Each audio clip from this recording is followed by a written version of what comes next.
안녕하세요. 건강한 삶을 위한 소중한 정보를 전해드리는 여러분의 건강지킴이입니다. 어머, 나는 물만 먹어도 살이 찌는 체질인가 봐. 혹시 이런 생각 한 번쯤 해보지 않으셨나요? 옆집 영희 엄마는 나보다 밥도 많이 먹고 간식도 챙겨 먹는 것 같은데 늘 날씬하고 나는 식탐을 부린 것도 아닌데 조금만 먹어도 배가 빵빵해지고 몸이 무거워지는 억울한 상황 말이죠. 도대체 왜 그럴까요? 단순히 나이가 들어서 생기는 나이살 때문일까요? 아니면 내 의지가 약해서일까요? 놀라지 마세요. 범인은 여러분의 의지가 부족해서가 아닙니다. 범인은 바로 뱃속에 숨어 사는 어떤 녀석들 때문일 수 있습니다. 최근 의학계에서는 비만의 원인을 단순히 칼로리 계산에서 찾지 않고 바로 장내 미생물에서 찾고 있는데요. 우리 뱃속에는 무려 100조 마리의 세균이 거대한 숲을 이루며 살고 있습니다. 이 숲에는 우리 몸을 지켜주는 착한 유익균도 있지만 우리가 먹은 음식에서 에너지를 과도하게 쪽쪽 빨아들여 지방으로 쌓아버리는 나쁜 녀석들도 존재합니다. 우리는 이 녀석들을 일명 뚱보균, 전문 용어로는 퍼미큐티스라고 부릅니다. 실제로 미국 워싱턴 대학교의 제프리 고든 박사팀이 아주 흥미로운 실험을 했는데요. 비만인 사람과 날씬한 사람의 장내 세균을 비교해봤더니 비만인 사람에게는 이 뚱보균이 월등히 많았다는 겁니다. 이 세균은 단순히 에너지만 흡수하는 게 아닙니다. 식욕을 억제하는 호르몬인 렙틴이 제 역할을 못하게 방해해서 밥을 먹었는데도 돌아서면 뭐 좀 먹을 거 없나? 하고 계속 배가 고프게 만듭니다. 정말 무섭지 않나요? 그런데 더 충격적인 건 우리가 일상에서 무심코 먹는 이 음식들이 뚱보균에게는 최고의 보약이라는 사실입니다. 내가 맛있게 먹은 그 한 입이 뱃속 뚱보균에게 영양제를 꽂아주는 꼴이었다니 말이죠. 오늘은 뚱보균이 환장하고 좋아하는 그래서 우리 뱃살을 걷잡을 수 없이 늘리는 음식 7가지를 낱낱이 파헤쳐드리고 놈들을 굶겨 죽이는 비법까지 이야기해드리려 합니다. 가장 먼저 경계해야 할 첫 번째 음식은 바로 액상과당입니다. 마트에서 음료수나 주스 고르실 때 뒷면을 한번 보세요. 액상과당 혹은 기타과당이라고 적혀 있다면 조용히 내려놓으시는 게 좋습니다. 이 액상과당은 설탕보다 흡수가 훨씬 빨라서 혈당을 롤러코스터처럼 급격하게 올리는데요. 문제는 이 과당이 뚱보균이 가장 좋아하는 먹이라는 겁니다. 연구에 따르면 액상과당을 지속적으로 섭취했을 때 장내에서 유익균은 죽어나가고 비만 세균의 비율이 폭발적으로 늘어났다고 해요. 목마르다고 마신 한 잔이 내 몸을 살찌는 체질로 바꾸고 있었던 거죠. 두 번째는 정제된 밀가루입니다. 갓 구운 흰빵, 호로록 넘어가는 라면과 국수. 참 맛있죠? 입에서는 살살 녹지만 장에서는 독이 됩니다. 껍질을 다 깎아낸 흰 밀가루는 섬유질이 거의 없어서 소화 흡수가 너무 빠릅니다. 이렇게 되면 장까지 내려가서 유익균의 먹이가 되어야 할 섬유질은 없고 끈적한 단순당만 남게 되는데요. 이 단순당은 비만 세균이 덩치를 불리는 데 쓰입니다. 주변에서 나 밀가루 끊었더니 뱃살이 쏙 빠졌어라는 이야기 들어보셨죠?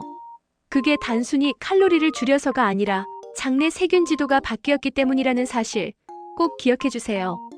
세 번째는 아침 식탁에 자주 오르는 가공육입니다. 소세지, 햄, 베이컨 같은 가공육에는 색을 내고 보존하기 위한 첨가물들이 들어가죠. 세계보건기구에서도 주의를 주고 있는데 장 건강에는 더 치명적입니다. 가공육의 높은 지방과 식품 첨가물은 장 점막을 공격해서 염증을 일으킵니다.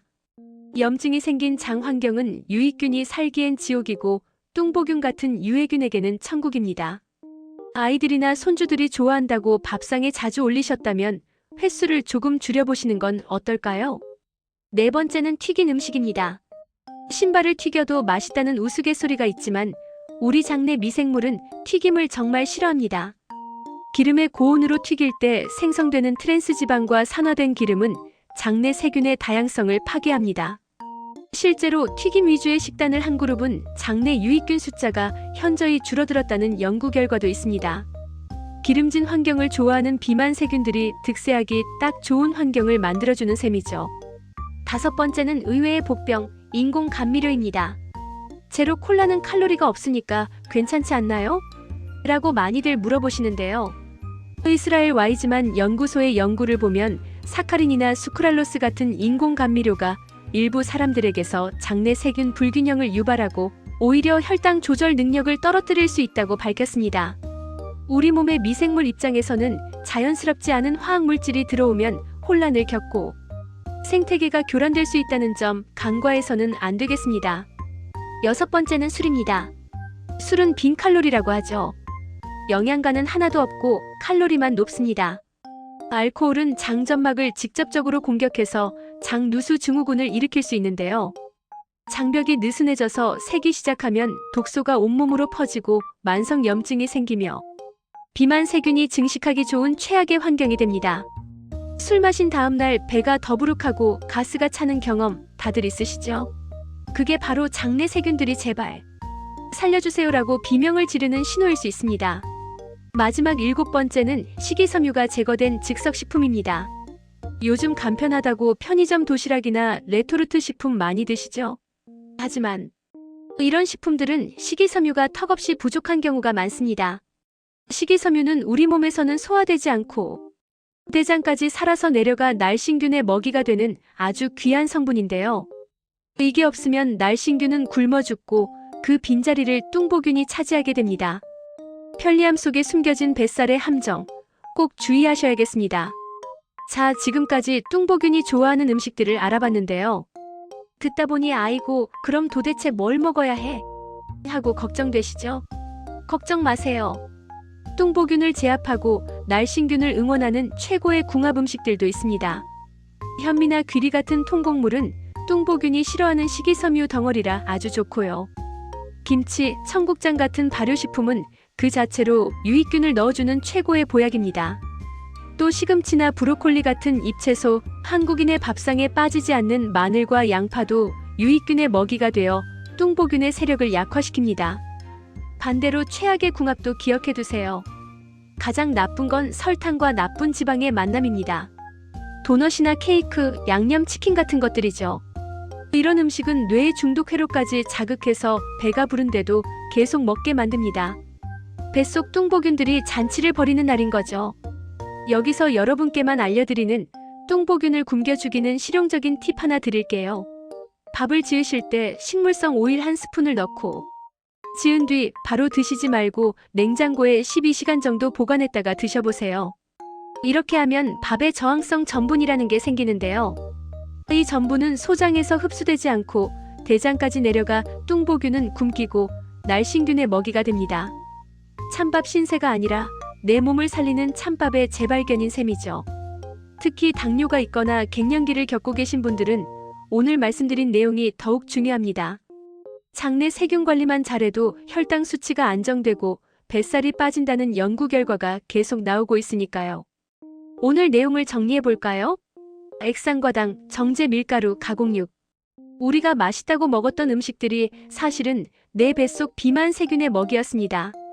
오늘부터 당장 모든 걸 끊기는 어렵겠지만 흰밥 대신 잡곡밥으로, 탄산음료 대신 물로 바꾸는 작은 실천부터 시작해보는 건 어떨까요? 여러분의 장이 건강해지면 지긋지긋한 뱃살은 자연스럽게 빠집니다. 오늘 이야기가 도움이 되셨다면 구독과 좋아요, 알림 설정 부탁드립니다. 여러분의 건강한 다이어트를 위해 더 알찬 정보로 다시 찾아오겠습니다.